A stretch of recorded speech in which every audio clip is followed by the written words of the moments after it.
tapi nggak ada gitu. Saya itu tantangan buat kita juga gitu. Saya juga ngurusin pemuda kan dari zaman tahu. Itu yang saya sampaikan kemarin. Ini karena variasi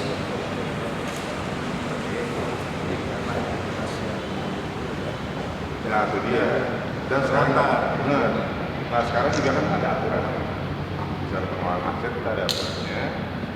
Kita hanya mengelola dinas olahraga. Yang punya aset adalah di bawah pengelolaannya BKD. Nanti bisa dioperasikan BKD. Cari solusi gimana kan gitu. Kalau gedung ini gedung apa? Ini gedung sebenarnya gedung ya itu gedung PPI. Awalnya itu kan Kesbangpol. Di bawah Kesbangpol gitu. Termasuk juga seperti kalau menggunakan kayak misalnya tuh soal ada sekretariat Persija Utara, dia pakai space yang ada di Remaja, itu ada perdanya, dia harus bayar perda terusnya kan gitu. Makanya dibantu dari kalau misalnya ini kan dibantu lewat dari bantuan hibah yang sekarang badan gitu kan. Kalaupun misalnya ada yang namanya space yang ada asetnya, ya usulannya itu dalam bentuk hibah, nanti hibah itu dimasukkan dalam bentuk kembaliannya lewat bentuk retribusi, nggak bisa diberikan. Kalau pengelolaan mau diambil KPI silakan saja, tapi bersurat dulu kepada karena ini aset Pemda gitu, bukan asetnya KMPI, yang asetnya Pemda. Gedung ini duit bukan, barang bangun juga duit rakyat, bukan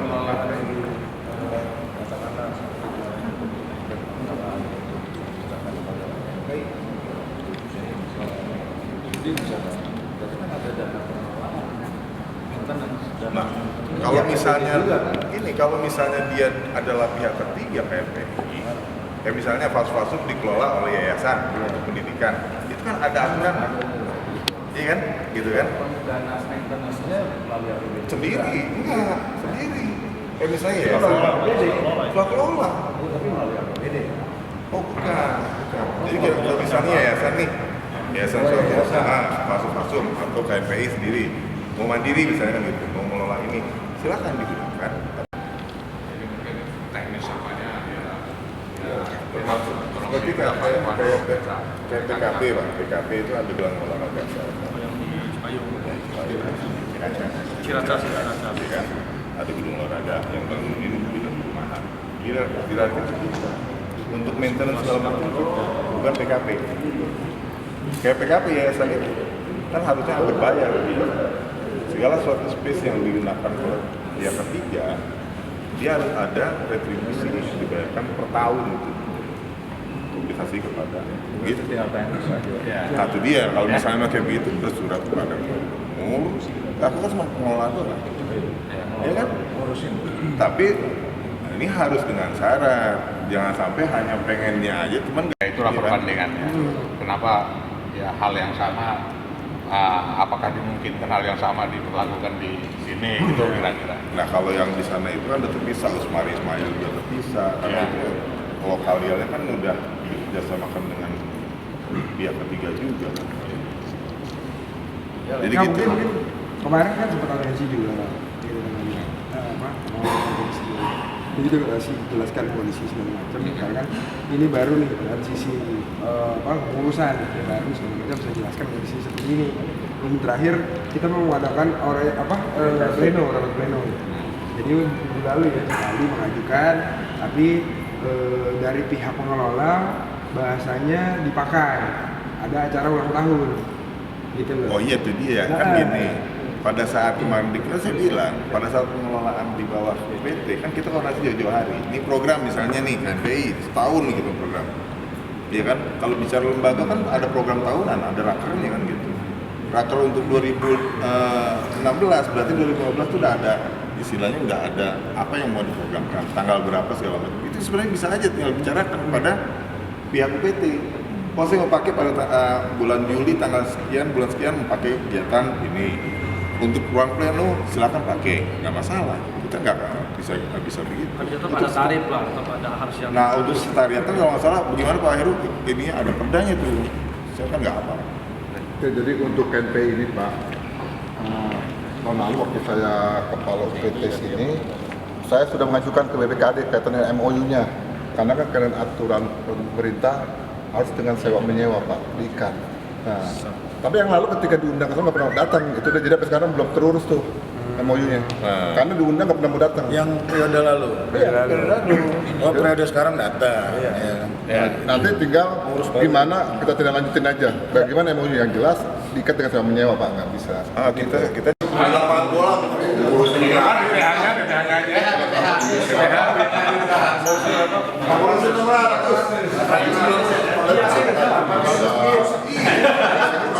iya, solusi OKP-nya cuma 150. Orangnya 14 iya, kita urus 100-an. Kalau bikin gajian nggak usah menang jamaah lagi. Oke, B, ya.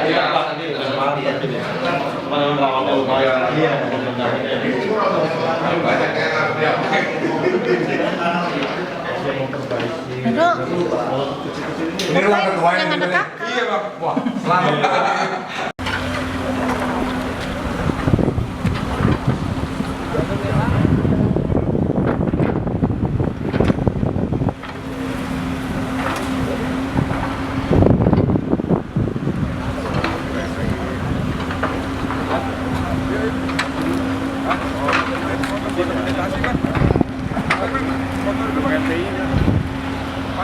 logo GPI-nya kelihatan, logo GPI.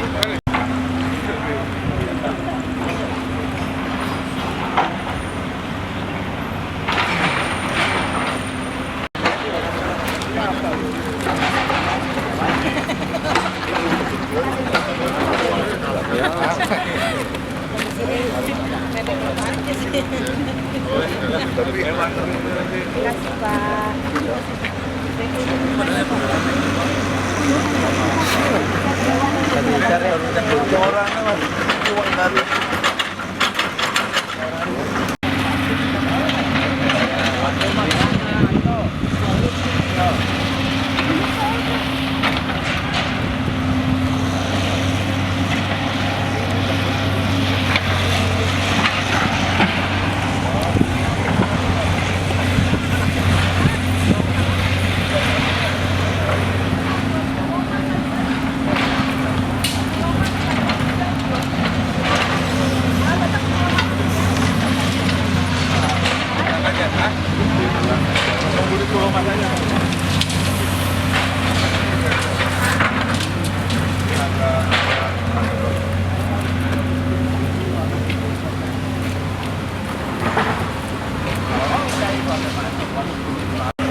Nah, ini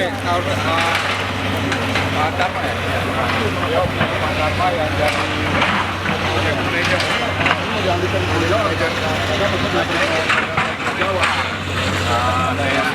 Dari Jakpro, development. Itu saya 10-20 dikasih.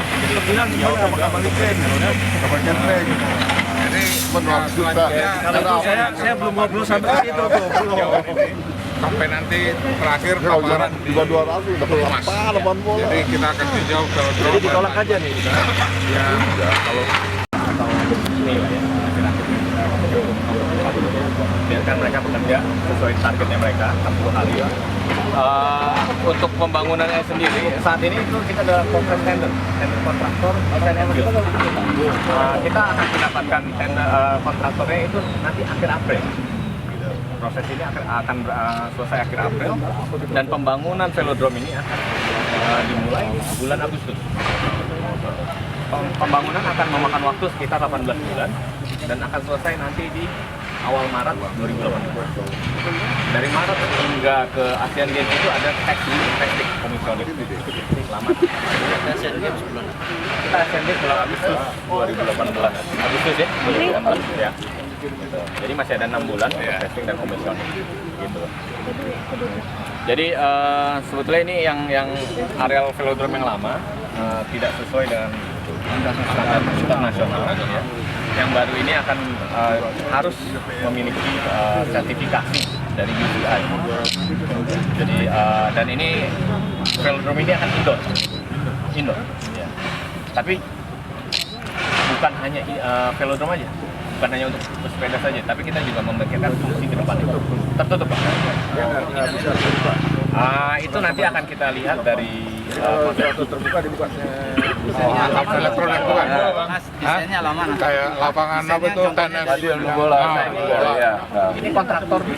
Ini kan perencanaan master plan besar ke depan ini. Jadi kita tidak mau mengganggu apa yang sudah ada saat ini. Terutama ya lapangan olahraga yang lain yang masih aktif, ya kita tidak mau mengganggu dulu.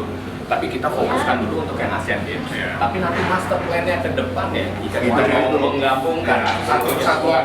Jadi anggaran masuk nggak ini? Anggarannya masuk nggak? Oh enggak. Di situ aja. Iya, anggaran velodrome saja. Kenapa nggak dimasukin sekalian? Bukannya ini Pak, soalnya kita masalah waktu Pak. Iya Pak, sekalian kan. Jadi pas negara lain ngeliat, oh udah rapi. Sorry.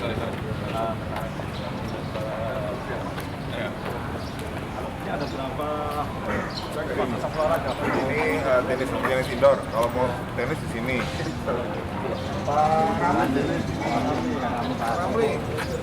Kolam renang itu. Kolam renang itu ya harus lengkap ya. Kita yang datang ke sana. Iya Pak. Iya kan? Iya Pak. Kita yang mengunjungi aja. Dan komisi kita datang. supaya kan Bapak fokus untuk pemaparannya lebih Ya nanti bisa di kantor Harus ada Pak Firman, gimana kita nyampe kalau nggak ada Pak Firman? Betul.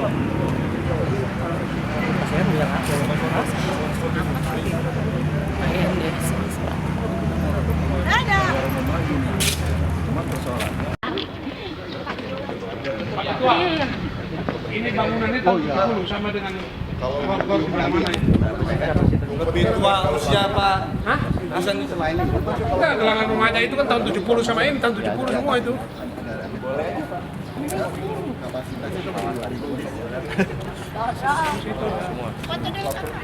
Kalau ditambahin biasanya terserah lah. Kiri aja nggak mau pakai. Oke, ini Pak Dharma akan kasih penjelasan sedikit soal rencana pembangunan arena pacuan kuda untuk Asian Games.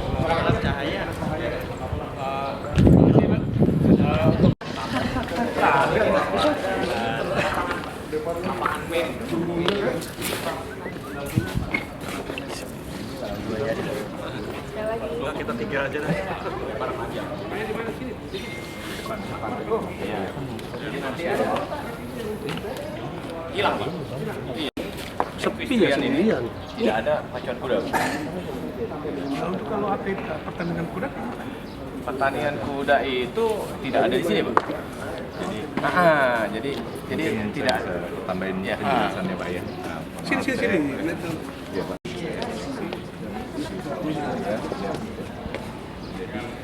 Kita punya lahan ini totalnya 34 hektar, itu adalah hasil pengukuran terakhir dari tata ruang dan pelayanan pariwisata itu. Untuk Asian Games, kami diminta untuk membangun kawasan equestrian, hanya equestrian Pak, karena hanya equestrian.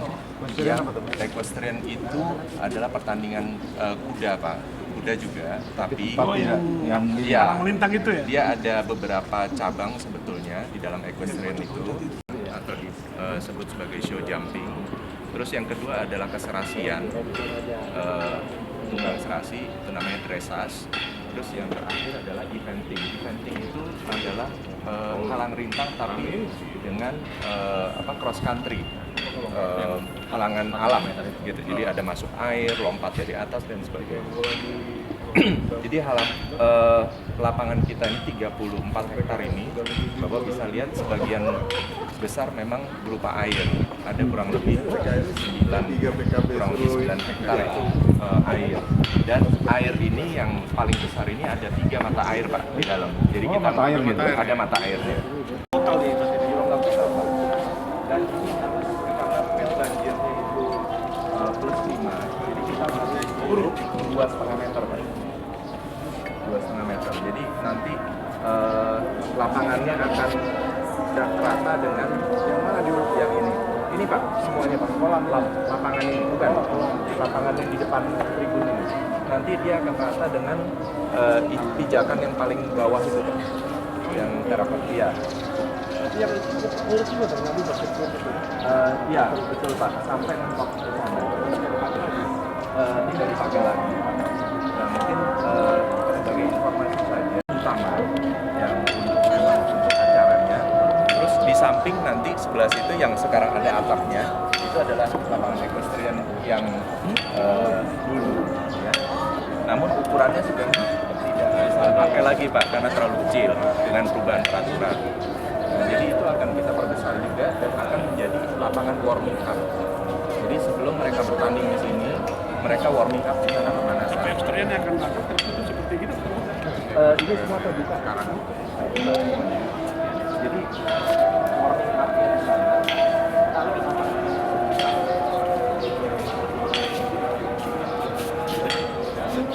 Yang biru itu, yang atapnya biru, atapnya agak mat, itu tidak berstatus, tidak masalah atapnya. Jadi api dan kita tambah juga. Seperti yang kemarin saya promosikan. Ada tantangan ya Pak di sini ya. Hasilnya khusus.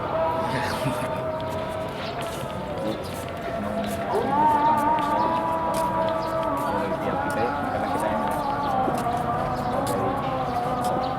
usernya ya. Nanti bisa dibantu lah.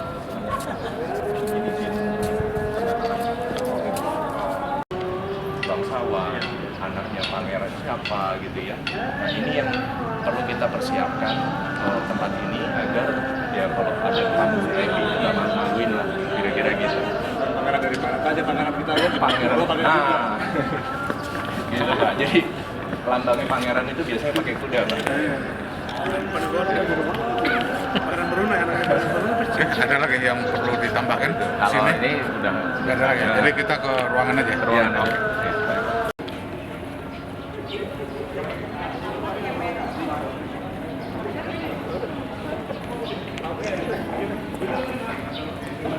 Oke.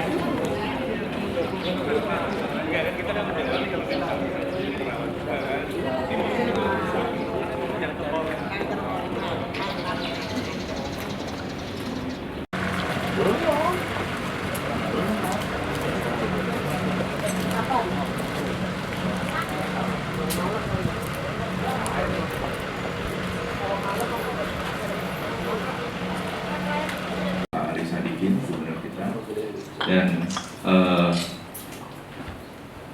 berada di bawah Yayasan Perumahan Pulau Mas. Yayasan Perumahan Pulau Mas ini berevolusi dan akhirnya menjadi PT Pulau Mas Jaya.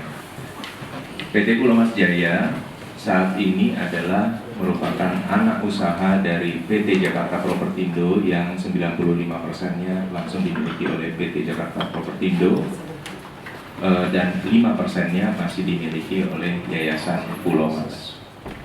Jadi aset ini dibebaskan sesuai dengan instruksi dari Menteri Agraria kepada Gubernur DKI agar dibuka lahan kurang lebih 350 hektar di kawasan Pulau Mas ini untuk dijadikan kawasan perumahan. Terus ada kebijakan bahwa Indonesia atau Jakarta ingin memiliki satu kawasan pusat olahraga berkuda, dan pada saat itu juga digandeng satu investor dari Australia, dan akhirnya didirikan pusat olahraga berkuda ini dengan nama Jakarta Racing Management. Nah, berevolusi dari situ akhirnya pada saat pacuan kuda ini dilarang lagi untuk dijadikan sarana untuk betting atau perjudian, maka kegiatan pacuan kuda di sini memang agak surut. Yang tadinya setiap minggu, Sabtu Minggu itu ada, sekarang mungkin tinggal sebulan sekali atau paling banyak sebulan 2 kali.